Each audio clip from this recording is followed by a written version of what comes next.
정말이지 말도 안 되는 일이 벌어졌습니다. 처음엔 아무도 믿지 않았습니다. 복사기나 잘 만드는 나라가 어떻게 전 세계 5개국만 가졌다는 그 기술을 독자 개발했다고? 2024년 G7 회의에서 전 세계는 충격에 빠졌습니다. 미국, 프랑스, 러시아, 영국, 중국 오직 5나라만 독점하던 기술 목록에 대한민국이란 이름이 올라갔기 때문인데요. 그 충격적이고 궁금한 이야기 바로 시작하겠습니다. 잠깐 1초밖에 걸리지 않는 좋아요 버튼 한 번만 눌러주세요. 여러분의 클릭 한 번이 영상을 제작하는 저에게 가장 큰 힘이 됩니다. 안녕하세요. 저는 이집트 해군 기술연구소 소속 오마르 하산 중위입니다. 올해로 29이 되었고 제 인생에서 가장 힘든 복잡한 감정을 겪은 해이기도 합니다. 제 전공은 군수기술입니다. 프랑스와 러시아에서 연수를 받으며 20대의 대부분을 세계 기술의 최전선을 향해 살아왔습니다. 처음엔 저도 큰 꿈이 있었습니다. 언젠가는 우리도 잠수함을,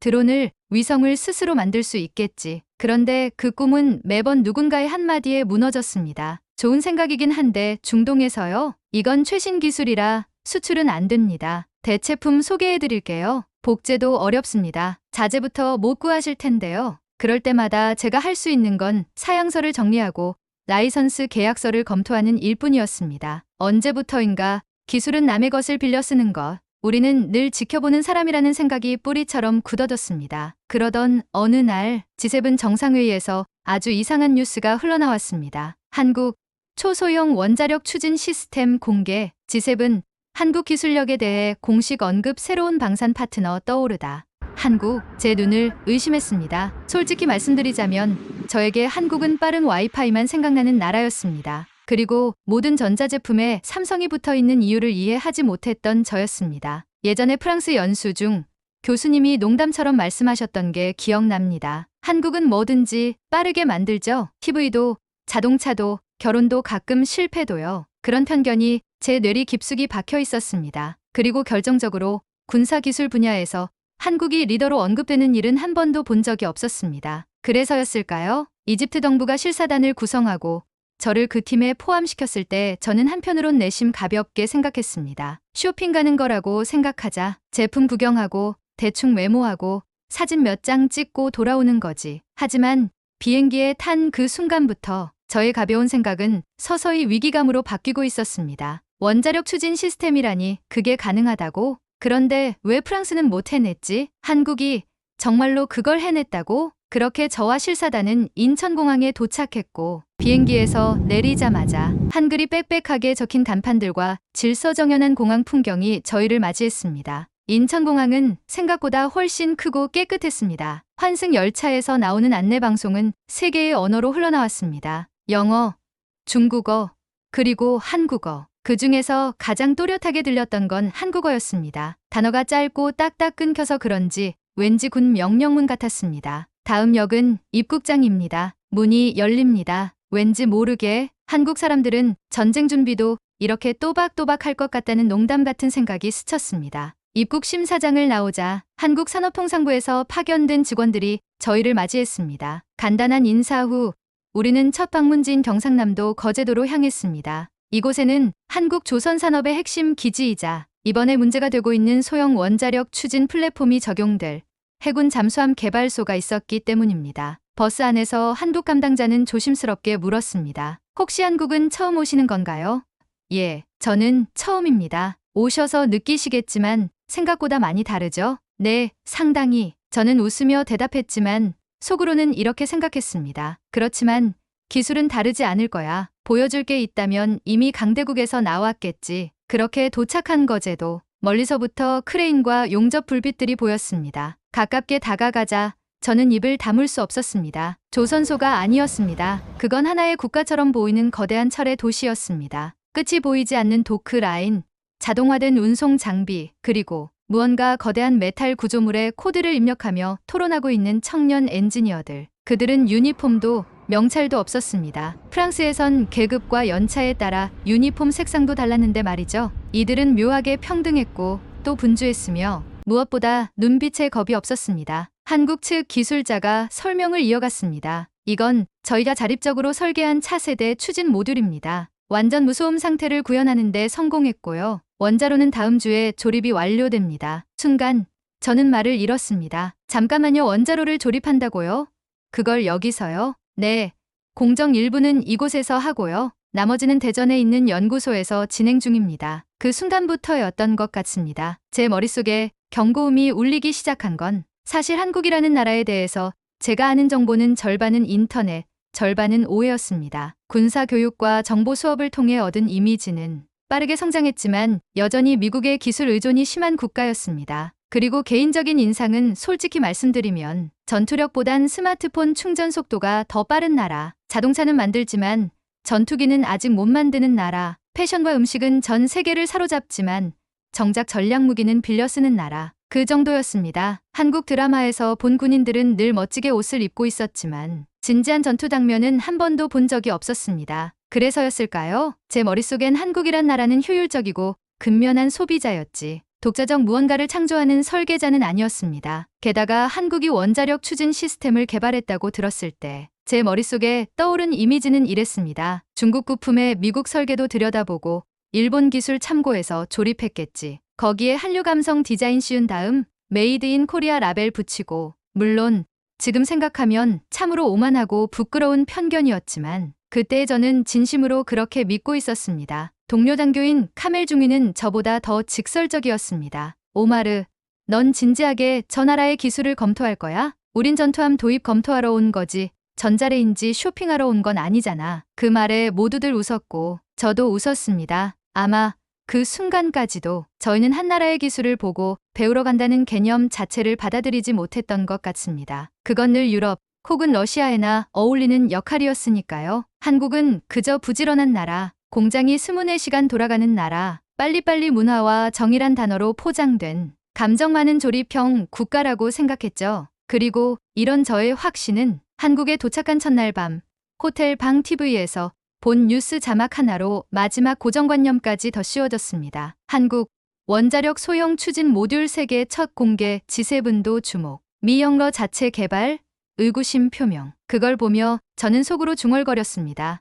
그래, 의심이 당연하지. 결국 핵심 부품은 수입이겠지. 우리랑 다를 게 뭐야? 어차피 그들도 선진국 따라가는 중이지. 하지만 진짜 충격은 그 다음 날부터 시작됐습니다. 다음 날 아침, 버스는 저희 실사단을 태우고 경상남도 거제도로 향했습니다. 창밖으로는 산과 강, 그리고 고속도로 양옆을 따라 끝도 없이 이어진 공장 지붕이 펼쳐졌습니다. 도시 전체가 무언가를 끊임없이 만들고 있다는 느낌이 들었습니다. 그리고 그 공기의 진동은 제게 익숙했던 생산을 위한 생산이 아니라 어딘가 더 깊은 목적을 향해 나아가는 움직임처럼 느껴졌습니다. 거제 조선소는 상상 이상이었습니다. 마치 도시 하나가 철과 기술로 살아 숨 쉬고 있었습니다. 중장비의 움직임, 크레인과 자동화 로봇의 정밀한 이동, 그리고 거대한 금속 덩어리를 마치 장난감 조립하듯 연결하고 있는 작업복 입은 청년들. 그들은 시종일관 조용했고 누구 하나 큰 소리를 내거나 지시하지 않았습니다. 심지어 누가 상급자인지조차 알아보기 어려울 정도로 평등한 구조처럼 보였습니다. 그 광경은 제게 문화적 충격이었습니다. 프랑스에서 연수받을 때는 지휘 계통이 철저하게 구분되었고 작업장에서는 사고 방지를 위한 권위가 모든 작업 흐름의 기준이었으니까요. 그런데 여기선 위계보다는 능력과 정보의 공유, 지시보다는 토론과 피드백이 먼저였습니다. 저희를 안내하던 한국 기술자는 이런 말을 했습니다. 저희는 자율조립형 공정 방식을 채택하고 있어요. 어느 한 명이 실수해도 바로 피드백하고 수정할 수 있게 시스템이 열려 있죠. 그 말이 끝나기도 전에 제 옆에 있던 이집트 공무원 한 명이 속삭이듯 말했습니다. 설계도는 외국 거겠지? 자체 기술은 아닐 거야. 저도 그때까진 같은 생각이었습니다. 그렇게 믿고 싶었습니다. 그런데 그 말은 곧 부정당하게 됩니다. 점심 식사 후 저희는 비공개 라인을 안내받았습니다. 그곳엔 함체 내부 원자력 모듈로 추정되는 구조물이 작업 중이었고 각종 센서, 장치와 열전도 파이프가 설치되고 있었습니다. 기술진 중 한 명이 자연스럽게 설명을 이어갔습니다. 이건 저희가 자체 설계한 4세대 열교환 모듈입니다. 미국과 프랑스는 여전히 가압수 방식 위주지만 저희는 비등수 냉각 방식과 음향 차폐 기술을 통합했어요. 통역이 끝나기도 전에 제 심장이 철컥하고 멈추는 듯한 기분이 들었습니다. 그건 제가 3년 전 프랑스에서 실험용 설계로만 접했던, 그러나 실현 가능성이 낮다며 연구팀에서 폐기했던 방식과 거의 유사했습니다. 당시 저희는 이 설계를 과감하지만 현실과는 거리가 먼 이론이라며 치부했었죠. 그런데 지금 제 눈앞에서 그 이론이 실물로 조립되고 있었습니다. 그 순간부터 저는 설명을 듣는 척하며 계속 손바닥에 땀이 맺히는 걸 느꼈습니다. 그날 밤 숙소로 돌아온 저는 잠을 이루지 못했습니다. 노트북을 켜고 프랑스 연구소 자료를 뒤졌습니다. 그리고 확인했습니다. 맞다, 이건 분명히 그때 우리가 포기했던 그 설계다. 근데 한국이 이걸 왜? 어떻게? 그때 깨달았습니다. 우리는 실현 불가라며 포기했지만 한국은 그걸 계속 붙들고 있었던 겁니다. 다음 날 우리는 대전의 국방과학연구소로 향했습니다. 차에서 내리자 유리와 금속이 어우러진 현대적인 건물이 저희를 맞이했습니다. 웬만한 유럽 국방연구소보다 더 정돈되고 세련된 모습이었습니다. 여기서 만난 젊은 연구원들, 그들은 정장을 입지도 않았고 계급장을 달지도 않았습니다. 단지 간단한 명찰 하나에 홍지수 원자력 시스템 연구 1팀, 박진우 추진제 제어 연구 2팀. 그중 한 명이 저를 보고 미소를 지으며 말했습니다. 이집트에서 오셨다고 들었습니다. 저희가 만든 이 기술 꼭 전해주시겠어요? 우리도 한때는 누구에게 보여줄 게 없었지만 지금은 보여드릴 수 있어 행복하거든요. 그 말에 제 가슴이 철렁했습니다. 행복해서 보여줄 수 있다는 말. 그건 제가 한 번도 느껴본 적 없는 감정이었습니다. 우리 기술자들은 늘 따라가기 위해, 해외 기준을 맞추기 위해 기술을 공부했습니다. 행복해서 만든다는 감정 따윈 사치처럼 느껴졌으니까요. 견학 마지막 날, 한국 국방부와 연구진, 그리고 저희 실사단이 모인 비공개 회의가 열렸습니다. 그 자리에서 한국 측은 소형 원자력 추진 시스템의 실증 데이터와 상세 설계 요약본을 제시했습니다. 그리고 그 사양은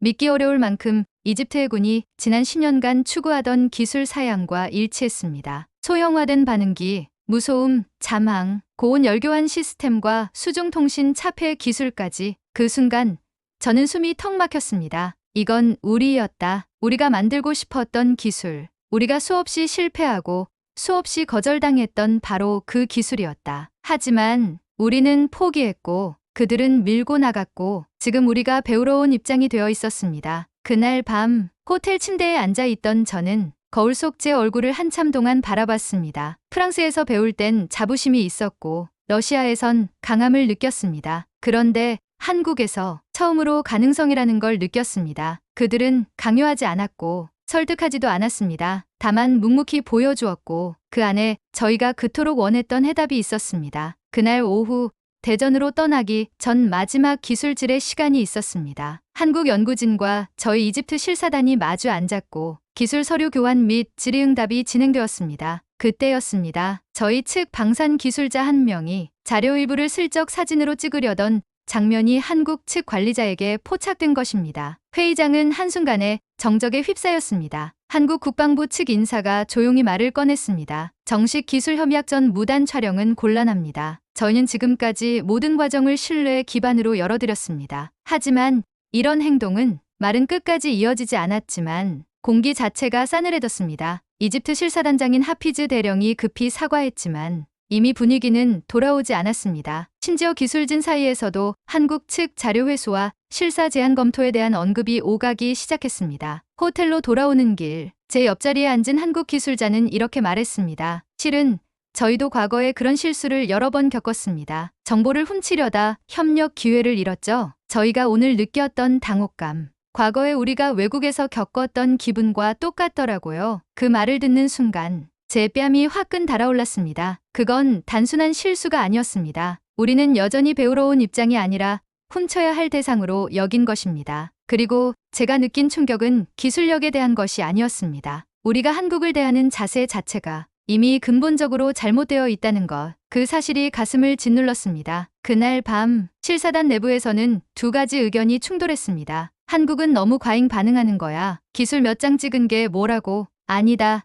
이번엔 우리가 잘못했다. 이건 단순히 정보를 넘기는 문제가 아니야. 그들은 우리가 경계심으로 보러 왔다는 걸 다 알고 있었던 거야. 회의 도중 저는 아무 말도 하지 못했습니다. 대신 머릿속에는 대전 연구소에서 들은 연구원의 마지막 말이 떠올랐습니다. 우린 자존심으로 이 기술을 만든 게 아닙니다. 우리가 외면당했던 시절이 있었기에 다시는 그런 방식으로 살아가지 않겠다고 다짐한 결과입니다. 그리고 다음 날 저희는 예정대로 대전 연구소에 도착했습니다. 다행히 한국 측은 방문 일정을 취소하지 않았고 겉으로는 아무 일도 없었던 것처럼 행동해 주었습니다. 하지만 저는 알 수 있었습니다. 그들의 태도엔 더 이상 우리를 신뢰로 대하는 따뜻함이 없었습니다. 그건 당연한 결과였습니다. 이번 방문에서 저는 기술보다 더 중요한 걸 배웠습니다. 기술에는 태도가 따른다는 것, 기술을 보는 시선, 그걸 얻는 방식, 그걸 대하는 자세까지 포함되어야 진짜 협력이 된다는 것을요. 그리고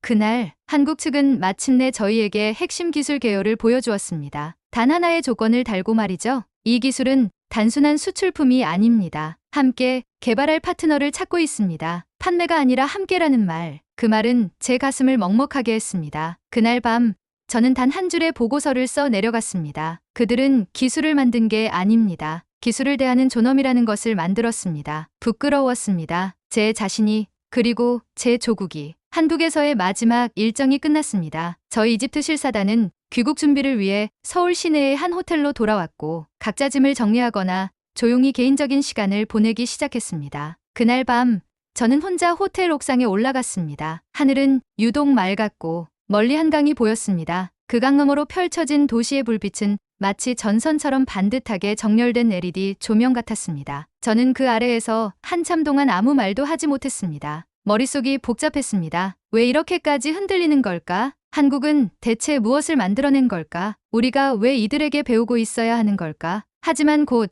저는 인정할 수밖에 없었습니다. 이건 단순히 기술의 문제가 아니었습니다. 태도의 문제, 시선의 문제, 그리고 결국 국가가 스스로를 어떻게 믿고 바라보는가에 대한 문제였습니다. 이집트와 한국, 두 나라는 비슷한 길을 걸어온 적이 있습니다. 과거 한국은 가난했고 전쟁의 폐허 속에서 재건을 시작했습니다. 우리 이집트도 식민의 그늘에서 벗어나며 독립을 외쳤고 중동 전쟁을 거치며 자주 국방을 꿈꿨습니다. 하지만 어느 순간부터 우리는 멈췄습니다. 왜냐고요? 우린 스스로를 믿지 않았기 때문입니다. 외국 기술이 항상 더 정확하다고 생각했고 수입이 곧 성장이라고 착각했습니다. 기술자를 공무원 취급하고 예산을 줄이고 독창성보다 절차를 강조했습니다. 그 결과 우린 지금도 수입 계약서를 복사하고 부품의 납기 일자를 맞추는데 혈안이 되어 있습니다. 그런 저희가 이 작은 동아시아 국가에 와서 함께 만들자는 제안을 받았습니다.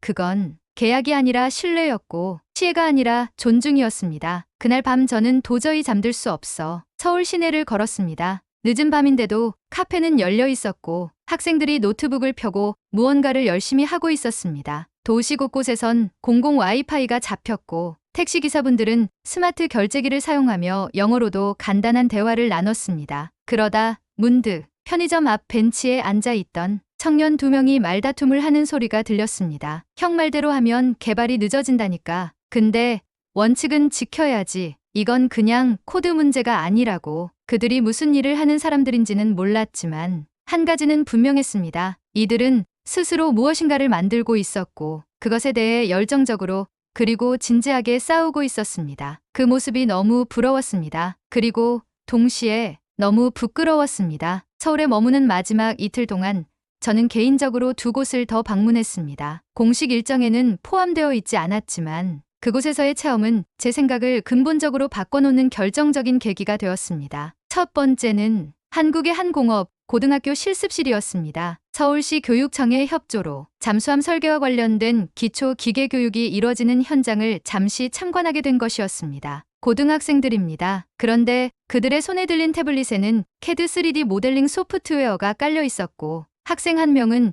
실제 잠수함 외형을 단면으로 나누며 강사에게 이렇게 말했습니다. 선생님, 압력 균형은 이 축에 집중돼 있어서 여기를 볼록하게 하면 더 안전할 것 같아요. 저는 통역을 통해 그 말을 들었을 때 온몸에 소름이 돋았습니다. 불과 17, 18살 그 나이대의 청소년이 군수급 기술 개념을 자연스럽게 사고하고 있다는 것. 그건 충격이었습니다. 학생들은 말합니다. 우리는 항상 언젠가 우리도 뭔가를 설계할 수 있다고 배워왔어요. 여긴 그런 상상이 허락되는 곳이에요. 그 말이 제 머릿속을 맴돌았습니다. 우리나라 청소년들은 이 나이엔 그저 대학 입시 문제 풀기 바쁜데 기술을 상상하기는커녕 발음도 어려운 외국어 교재나 외워대고 있는데 그리고 두 번째 경험은 서울 근교의 한 기술 스타트업 인큐베이팅 센터 방문이었습니다. 이곳은 공공기관이 청년 창업가들에게 제공하는 공간이었고 원자력과는 관계없는 전기차 배터리 관련 스타트업이었지만 그들의 일하는 방식은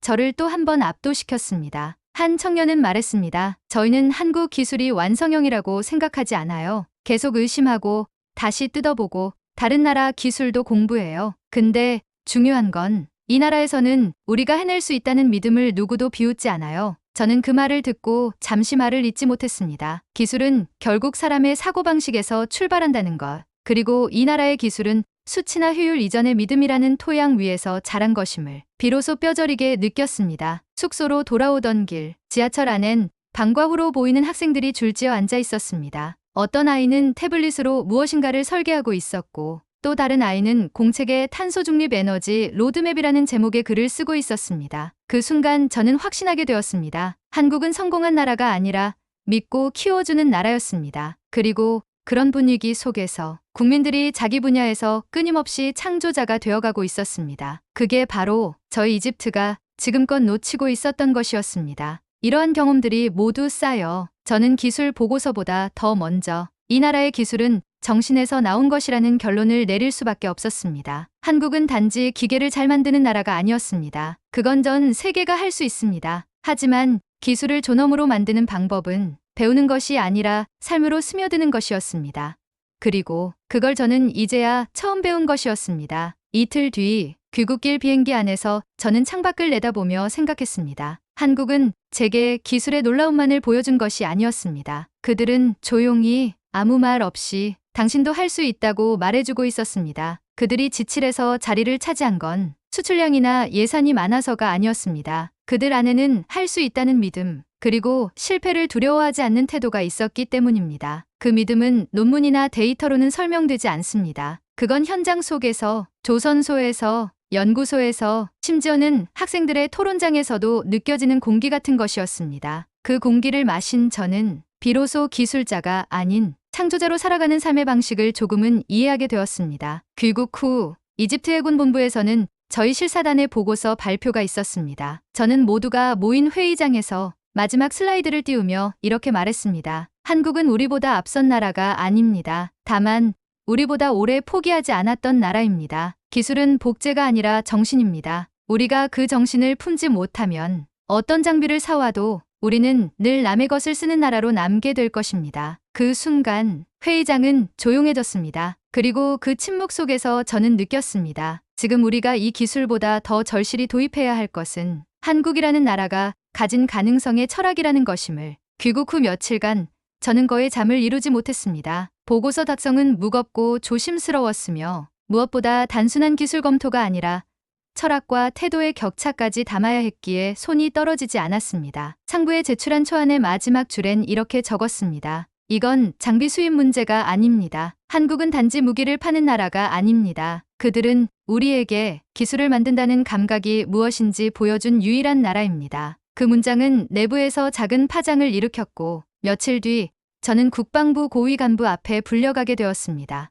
회의실은 차가웠습니다. 책임자들의 얼굴엔 의심과 긴장이 가득했고 제가 방산 분야에서 그리 높은 계급이 아니라는 점도 분위기를 더 무겁게 만들었습니다. 국방부 차관이 저에게 물었습니다. 오마르 중위, 당신은 이 기술이 우리가 찾던 해답이라고 확신합니까? 저는 고개를 숙이지 않았습니다. 네, 확신합니다. 하지만 해답은 기술 그 자체가 아니라 그 기술이 어떻게 만들어졌는가에 있습니다. 한국은 우리가 잊고 지는 단어들을 지키고 있었습니다. 지속성, 신뢰, 가능성이라는 말입니다. 회의실은 조용해졌고 몇몇 간부는 고개를 끄덕이기 시작했습니다. 그날 이후 이집트는 조용히 움직이기 시작했습니다. 2달 후 이집트 정부는 공식적으로 한국과 차세대 해군 잠수함 시스템 공동개발 MOU를 체결했습니다. 대외적으론 단순한 방산협력 발표처럼 보였지만 그 배경은 완전히 달랐습니다. 과거 우리는 늘 외국에 요청서를 보내고 그들이 허락한 만큼 받아들였지만 이번엔 달랐습니다.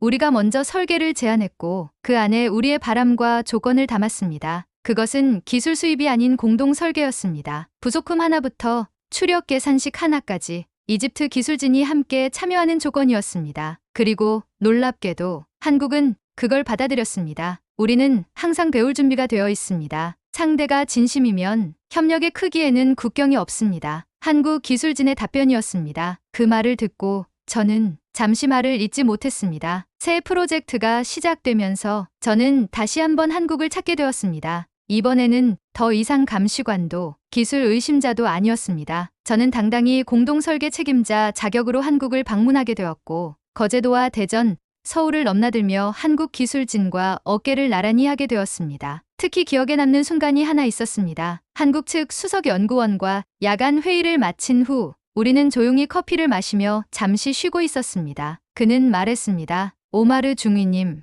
처음 한국 오셨을 때 기억나요? 눈빛이 꽤 차가우셨어요. 저는 웃으며 고개를 끄덕였습니다. 솔직히 그때는 믿지 않았습니다. 설계도도, 사람도, 태도도. 그런데 지금은 다르게 보입니다. 그는 다시 웃으며 대답했습니다. 사실 저희도 처음엔 두려웠어요. 중동 국가와 공동개발이라니 과연 가능할까 했거든요. 그런데 지금은 덕분에 배우고 있습니다. 마지막 조선소 점검을 마친 날, 저는 홀로 거제도 바닷가를 걷고 있었습니다. 해가 지고 있었고 파도는 잔잔했습니다. 이 바다 건너편 어딘가에 이집트의 조선기지가 있습니다. 그리고 그곳에서도 이제 곧 한국과 함께 만든 첫 원잠 부품이 도착하게 될 것입니다. 저는 작은 돌을 주워 들고 물수제비를 던졌습니다. 그 물결이 잔잔하게 퍼져나가는 것을 바라보며 저는 제 안의 감정을 정리했습니다. 한국은 기술을 개발한 나라가 아니다. 기술을 통해 자신을 되찾은 나라다. 그리고 지금 우리도 그 첫걸음을 딛는 중이다. 그로부터 몇 주 후 카이로 국방부 대회의실에서 열리는 국제 발표회에서 제가 직접 작성한 슬라이드가 화면에 띄워졌습니다. 그 마지막 슬라이드엔 단 하나의 문장이 적혀 있었습니다.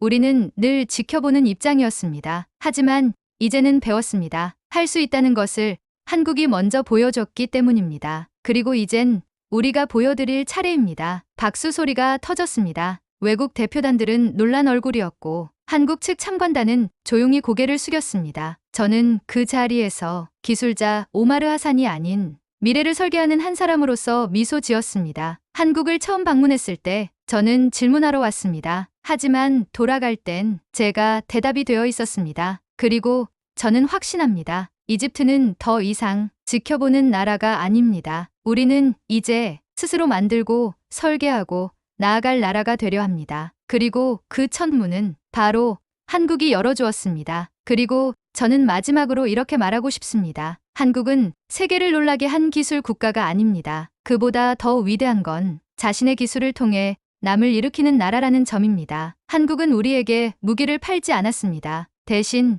자신감을 건네주었습니다. 한국은 우리를 판단하지 않았습니다. 대신 함께 걸어갈 길을 보여주었습니다. 우리는 한국을 감시하러 갔고 기술을 의심하러 갔습니다. 하지만 돌아오는 길에 우리는 한국을 존경하게 되었습니다. 그리고 이 말을 이집트 기술자의 자존심을 걸고 마지막으로 남깁니다. 진짜 선진국은 기술이 많은 나라가 아니라 기술을 나눌 줄 아는 나라입니다. 한국은 그런 나라였습니다. 그리고 앞으로도 그럴 것입니다. 감사합니다. 오늘의 사연은 여기까지입니다. 오늘의 사연이 마음에 드셨다면 구독, 좋아요, 댓글 한 번씩 부탁드릴게요. 여러분의 응원이 영상을 만드는 힘이 됩니다. 다음에 더 좋은 영상으로 여러분을 찾아오겠습니다. 시청해주셔서 감사합니다.